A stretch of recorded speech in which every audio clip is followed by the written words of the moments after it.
this is just personal preference for me. We brought this up yesterday about a team that just does not interest us personally, right? You can point to any team in the NFL, and there's something interesting about that team because we love football and we love the NFL. You can pinpoint something. I'm just giving you a team that this year does not spark much interest from me at all, given where they are right now in their franchise, and especially given their quarterback. That's the New York Giants, who's obviously a big franchise in the NFL. Daboll taking over is somewhat interesting to me. I have no interest in Daniel Jones. I think he is a lame duck quarterback. I've got very little interest in Kadarius Toney, who I know needs to step up and be a big playmaker for them. I think Thibodeau, okay, let's see where that goes. Maybe, he's a guy that was projected to be possibly the number 1 overall pick, and they were able to get him. I just look at that team right now within that division, and it does not interest me one bit. What about you guys? I'm more interested in the Giants than I am in the Bears.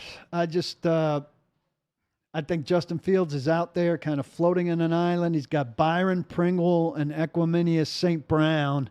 Allen Robinson's gone. Khalil Mack is gone. They're two of the few guys on that team that made it at all interesting to me. I just feel like that team's in a black. Eberflus doesn't do it for me. That's a team that's in a black hole trying to dig out. And I feel like they're 2 years away. And we talk over and over about these teams that have done so much to surround their quarterbacks, Miami and the Jets and Philadelphia. I'm really curious to see what those quarterbacks do with the surroundings they've given them.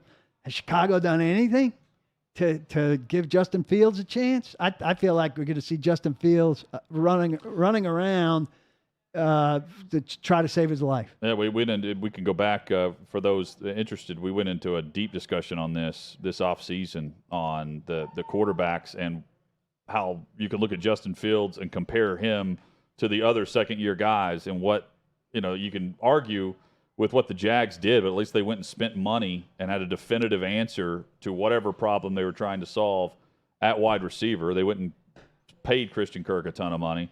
Meanwhile, the Bears did nothing to help their quarterback. And then last season, trade Khalil Mack off their defense. Plus, and the one thing about our teams, Chad, we're going to see them.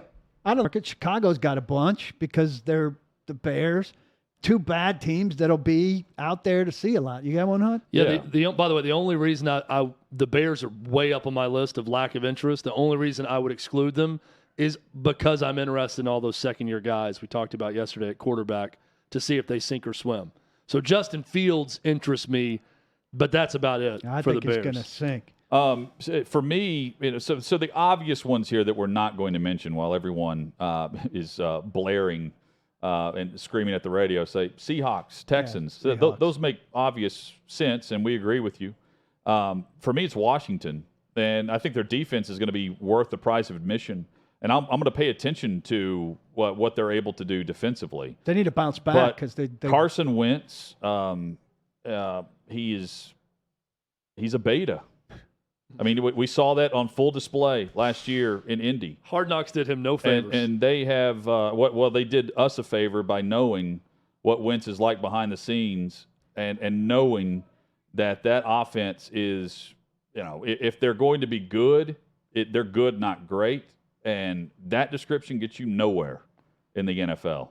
So, in the grand scheme of things, Ron Rivera, while he's doing anything he can to be the voice of reason, quote unquote, for Washington, releasing statements when statements aren't needed, they'll be releasing a statement on their new head coach soon based on the fact that he has Carson Wentz as his quarterback. That's a good answer. I hadn't thought of them. It's a good one. But you're right. Their defense needs to bounce back. I thought they'd be good last year, and they stunk after they were good 2 years ago. Yeah.